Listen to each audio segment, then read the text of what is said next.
Hi guys, welcome back to my channel. This is the second part of the adjustment of capital.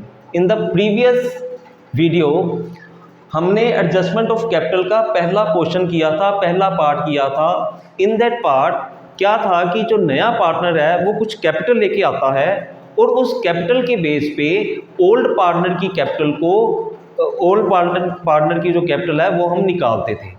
लेकिन जो second part है इसमें क्या होगा, नए पार्टनर की कैपिटल हमें नहीं गिवन होगी, लेकिन जो पुराने पार्टनर है उनकी एडजस्टेड कैपिटल फाइंड आउट करने के बाद उसके बेस पे फुल कैपिटल निकाल लेंगे, total capital of the firm निकाल लेंगे और उसके बेस पे नए पार्टनर की कैपिटल निकाल लेंगे. ये उतना मुश्किल नहीं है जितना आप लोगों को लगता है. अगर हम ध्यान से ये क्वेश्चन करेंगे, इलस्ट्रेशन नंबर 71 करेंगे तो आपकी प्रॉब्लम्स काफ़ी हद तक ख़त्म हो जाएंगी. हमने इलस्ट्रेशन नंबर 71 टी.एस. ग्रेवाल की बुक की करने जा रहे हैं, तो मैं थोड़ा सा इलस्ट्रेशन के बारे में बता दूं. इसमें एस एंड एम दो पार्टनर हैं, ओल्ड पार्टनर हैं. They are sharing profit and loss in the ratio of 3:1. G is the new partner who is going to get 1/4 share in the profits. और कैपिटल जो है वो नहीं बताई है, उसने कहा है G will bring proportionate capital and he will also bring 16,000 as a goodwill. तो थोड़ा सा टाइम सेव करने के लिए हमने इसके वर्किंग नोट्स पहले बना लिए हैं. तो वर्किंग नोट्स में सबसे पहले मैंने न्यू प्रॉफिट शेयरिंग रेशियो निकाल लिया है which comes out to be 9:3:4. उसके साथ ही मैंने सैक्रिफाइसिंग रेशियो भी निकाल ली है जो हमारी 3:1 है. मैंने आपको हमेशा बताया कि जब हम कभी ये एडमिशन का क्वेश्चन करेंगे हम वर्किंग नोट्स पहले ही बना लेंगे, सो दैट जब हमें ज़रूरत पड़े तो हमारा हाथ नहीं रुके, हमारी कैलकुलेशन में हमारा ध्यान डाइवर्ट नहीं होता. तो हमने new profit sharing ratio and the sacrificing ratio already निकाल ली है. Now we will start revaluation count. तो रीवैल्यूएशन काउंट सम बहुत आसान है, बहुत सिंपल है. 3 से 4 एडजस्टमेंट है. उसमें से भी पहली में कैपिटल और प्रोपोर्शनेट कैपिटल के बारे में बताया. Bad debts amounting to 3,000. तो हमारे जो डेटर्स हैं 50,000 गिवन है और 2,000 प्रोविजन है. ठीक है, तो अभी 3 या बैड डेट्स हो गए, तो इसके अलावा कोई और इंफॉर्मेशन हमें इस चीज़ की नहीं दी हुई. तो bad debts is a loss. तो हमारा 3,000 के बैड डेट्स हैं और 2,000 की प्रोविजन थी, उसको माइनस करेंगे तो 1,000 हमारा इसमें लॉस हो जाएगा. और उसके अलावा market value of investment is 4,500. तो हमारी जो इन्वेस्टमेंट है 7,000 की दी हुई है. और दूसरा हमें बैलेंस शीट की लायबिलिटी साइड में इन्वेस्टमेंट फ्लक्चुएशन रिजर्व दिया हुआ है 4,100 का. इन्वेस्टमेंट फ्लक्चुएशन रिजर्व पहले भी शायद आपको बताया. Investment fluctuation reserve is created by the companies. Why? Because जो हमने इन्वेस्टमेंट मार्केट में की होती है उसकी वैल्यू कभी कम या कभी ज़्यादा हो सकती है. तो कम होने की सिचुएशन में हम एकदम से लॉस बियर नहीं कर सकते. उसके लिए हम पहले एक रिजर्व क्रिएट करते हैं so that when there is an loss in the investment तो हमें उतना पिंच नहीं हो, दुख नहीं हो, हमारे पास प्रोविज़न पहले ही बनी रहती है. तो जैसा कि बताया इन्वेस्टमेंट की जो वैल्यू थी 7,000 से 45,000 आ गई है. 7,000 माइनस 4,500 तो ये 2,500 का लॉस है. और आपकी जो इन्वेस्टमेंट फ्लक्चुएशन रिजर्व है वो 4,100 का है. तो 2,500 माइनस करेंगे 1,600. अभी भी हमारे पास एक्सेस रिजर्व बचा हुआ है. ये रिजर्व यहाँ रीवैल्यूएशन काउंट में नहीं आएगा. इस रिजर्व को हम कैपिटल काउंट में old partner old profit sharing ratio में बांट देंगे. नेक्स्ट पॉइंट है liability on account of workman compensation reserve is around 2,000. तो हमारा वर्कमैन कंपनसेशन रिजर्व है 6,000. हमने वर्कमैन कंपनसेशन रिजर्व बनाया हुआ है 6,000 का. ये भी मैंने आपको बताया था, फिर से रिमाइंडर दे दूं. वर्कमैन कंपनसेशन रिजर्व जो होता है वो हमने इसलिए बनाया होता है कि कभी हमारी जो एम्प्लॉइज़ है फैक्ट्री के अंदर, जो वर्कर है वो जो काम कर रहे हैं, कभी उनको चोट लग जाए, कभी उनके साथ कोई अनहोनी हो जाए, कोई बॉयलर फट जाए फैक्ट्री में, कोई मशीन गिर जाए, किसी एम्प्लॉई को हाथ कट जाए, तो उस वक्त उनको हमें कोई कंपनसेशन देना पड़ सकता है। तो इसके लिए हम पहले एक प्रोविजन बना के रखते हैं, एक रिजर्व बनाते हैं which is known as workman compensation reserve. In this question our reserve amounts to 6000। हमने 6000 रुपये का एक रिजर्व बना के रखा है कि कल को जरूरत पड़े तो जरूरत जो पड़ी हमें वो कितनी पड़ी है 2000 की। तो 6000 का रिजर्व था तो हमें जरूरत पड़ी है सिर्फ 2000 की। तो वो जो 4000 एक्सेस है that will also be distributed between old partner in their old ratio. तो इसके अलावा कोई पॉइंट नहीं है। तो इससे हमारा जो है revaluation account is about to finish. उसमें हमारा लॉस आ गया बाय लॉस। नाम क्या थे एस और M, S capital M capital. S oblique नाम के साथ पोस्ट ऑफिस एस का मतलब है कि उसका नाम उसके साथ कैपिटल काउंट हमने लगाना है। तो 1000 को हम बांटेंगे उनकी पुरानी रेशो में that is 3:1, 3/4 1/4। It will come around 750 and 250। तो ये हमारा रीवैल्यूएशन काउंट बन गया। इसके बाद हम चलेंगे कैपिटल काउंट में। सबसे पहले बैलेंस ब्रोक डाउन कराएंगे। बोलो क्या है बैलेंस ब्रोक डाउन?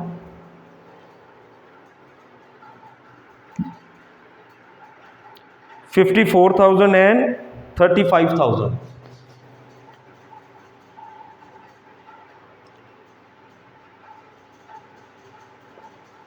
उसके बाद हमें रीवैल्यूएशन का लॉस है, पहले इसी को लिख दें।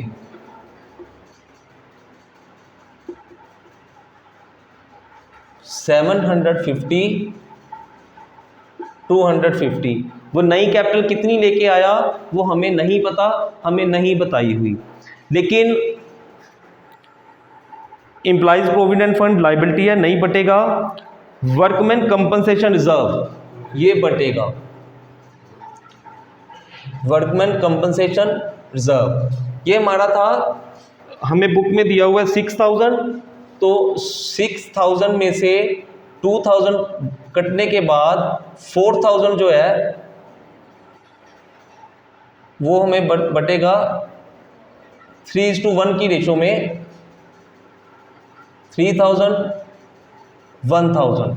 एक हमारा था इन्वेस्टमेंट फ्लक्चुएशन रिजर्व 1600। वो 1600 हमारा बटेगा 3:1 की रेशो में, ओल्ड रेशो में। तो वो आएगा 1200 एंड 400। इसके अलावा प्रॉफिट एंड लॉस काउंट कोई दिया हुआ है हमें डेबिट साइड में। तो प्रॉफिट एंड लॉस काउंट को बांटेंगे। लॉस था P&L अकाउंट, तो ये भी ओल्ड रेशो में बटेगा 3000 एंड 10,000। तो जितना हमारा एडजस्टमेंट दे रखी थी वो एडजस्टमेंट कर ली। अब दो चीज़ें रह गई।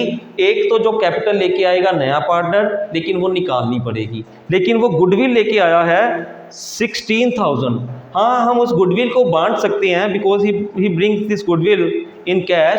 तो उसको पहले बांट देंगे। क्या लिखेंगे? By premium for goodwill.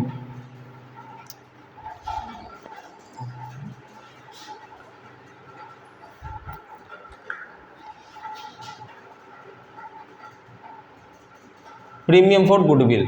It was 16,000. When we divide 16,000 in the ratio of sacrificing ratio, and the sacrificing ratio is 3:1, it will come around 12,000 and 4,000.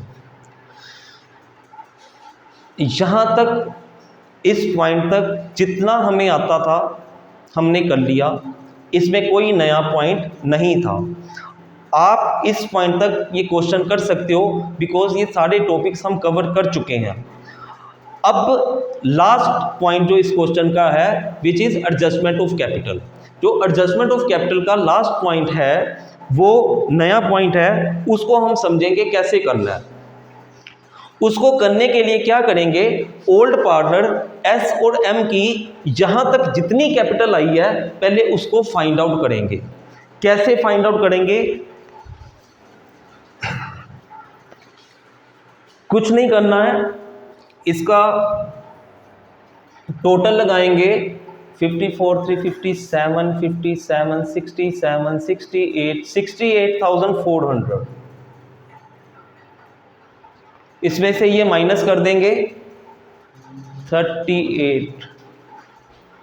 हाँ जी, अच्छा टोटल गलत हो गया, ध्यान से देखिए। टोटल दोबारा लगाएं, 54,000, 57,000, 58,000, 68,000, 70,000, 70,200। इसका भी लगा लेते हैं 40,400। अब इनके टोटल में से ये माइनस करेंगे तो ये इनकी कैपिटल आ जाएगी। 70,200 में से 30,000 करेंगे माइनस तो 40,200, 40,200 में से 750 माइनस करेंगे 39,450। इसी तरह उसमें से माइनस करेंगे 30,150। ये जो है ये एडजस्टेड कैपिटल है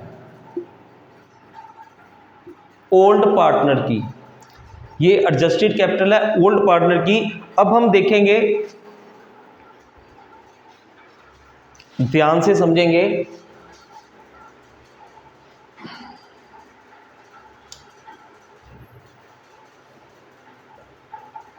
कंबाइंड शेयर ऑफ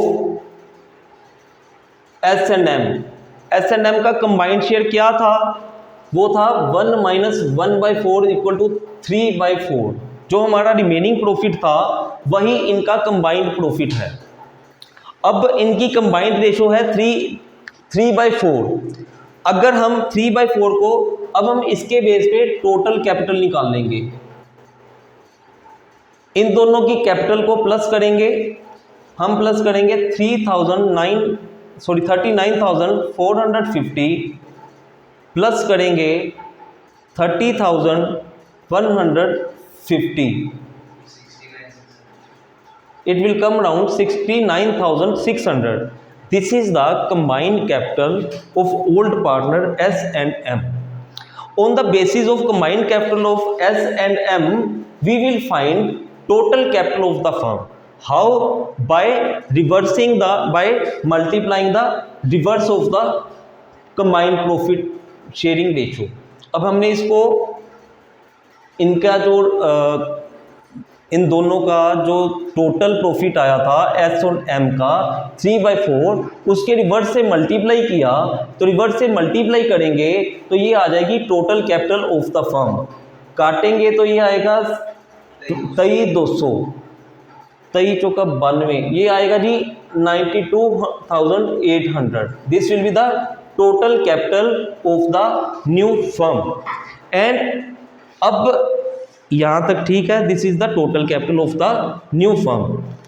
हमें क्या करना है? हमें निकालना है जो नया पार्टनर जी था उसकी कैपिटल कितनी है। उसकी कैपिटल कितनी है? उसकी कैपिटल होनी चाहिए 1/4 प्रोपोर्शन में। तो अब हम निकालेंगे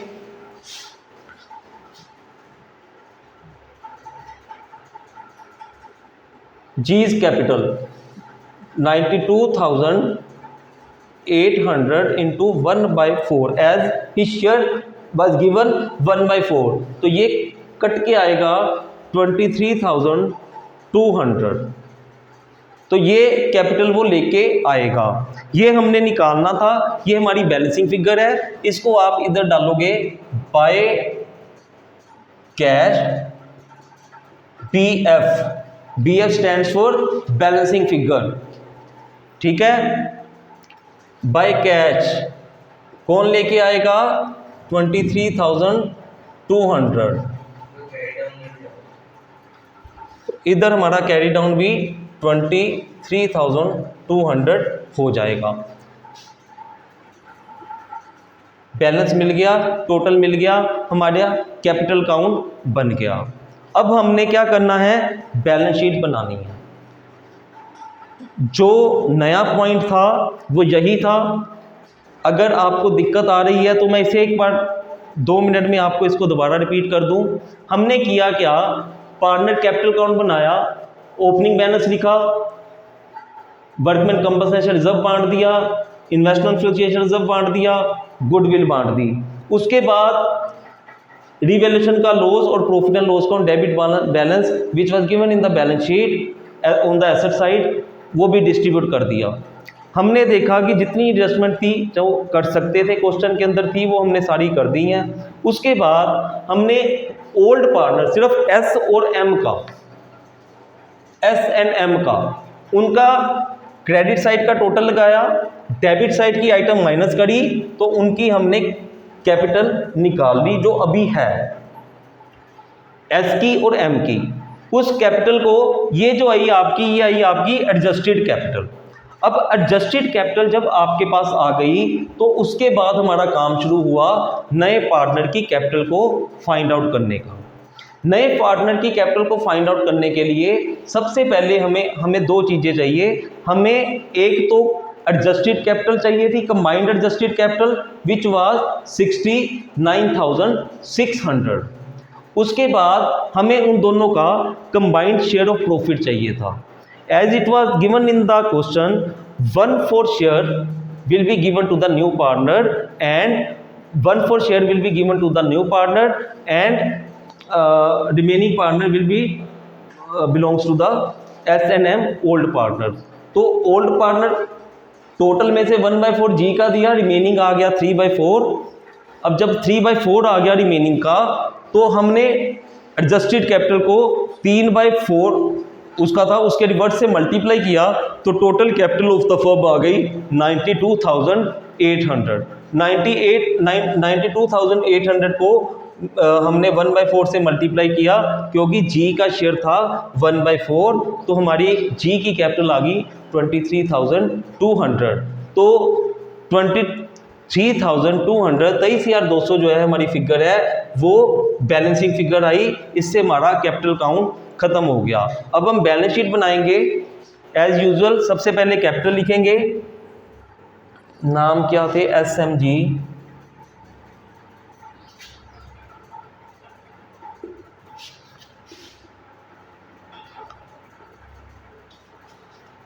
SMG।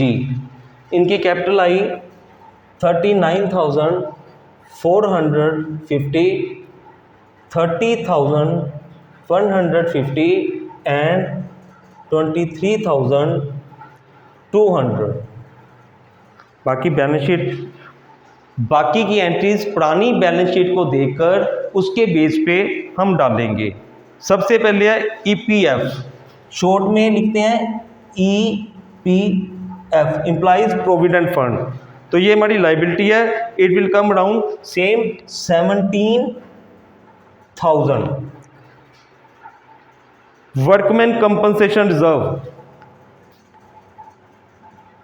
ये हमारा 6,000 रुपया था, इसमें से 2,000 क्लेम था, ये तो बंट गया, ये नहीं आएगा, ये तो हमने बांट दिया था। वर्कमैन कंपनसेशन रिजर्व नहीं आएगा, इन्वेस्टमेंट फ्लक्चुएशन रिजर्व भी नहीं आएगा। उसके बाद हम दूसरी साइड में आएंगे, एसेट साइड में, स्टॉक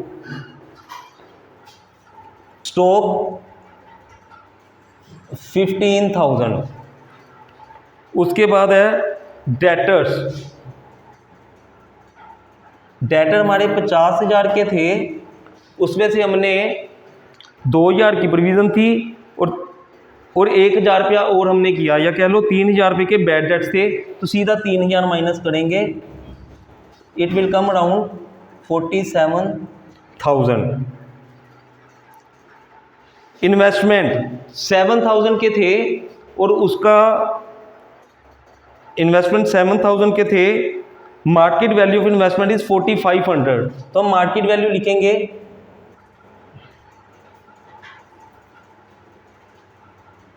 4,500। उसके बाद आ गया कैश, कैश हमारे पास था 6100, वो लेके कितना आया 23,200। क्या नाम था भाई इसका, जीज कैपिटल, 23,200। ये गुडविल भी लेके आया था 16,000 करके, और कोई कैश की ट्रांजैक्शन नहीं थी। 23,629,10,39,645, 45,300। इसके अलावा बैलेंस शीट की लाइबिलिटी साइड हो गई। अब एडजस्टमेंट देखेंगे। Gopal bring 16,000 as goodwill and proportional capital cash में ऐड हो गई।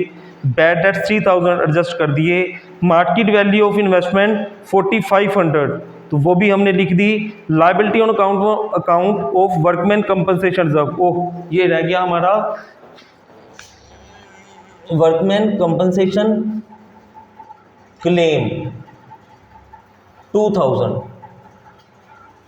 बस अब टोटल लगा देंगे 47, 47, 5, 52, 10, 62, 4, 66, 66, 1,06,000, 1,11,000, 1,11,800। दूसरी साइड का देखते हैं। 92,000, 92,000, 99,000, 109,000, 1,11,800।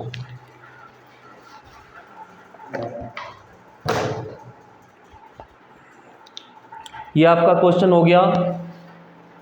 ज़्यादा टफ नहीं था, नया पार्ट था।